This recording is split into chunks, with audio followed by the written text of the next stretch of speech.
In this video, I'm going to show you Joker Cinematic preset tutorial in Lightroom Mobile.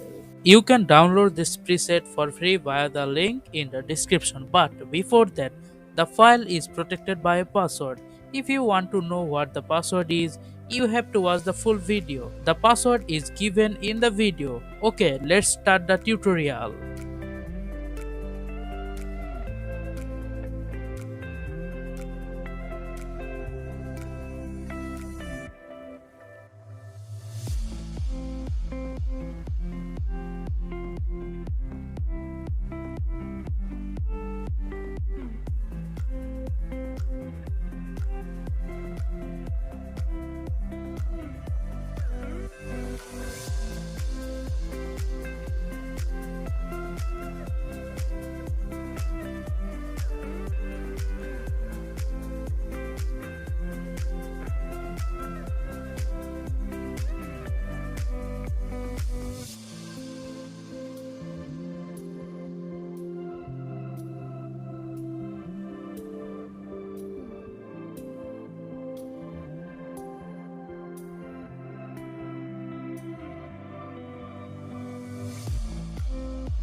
How was the tutorial? Tell me in the comments. Please like, comment and share this video with your friends and family.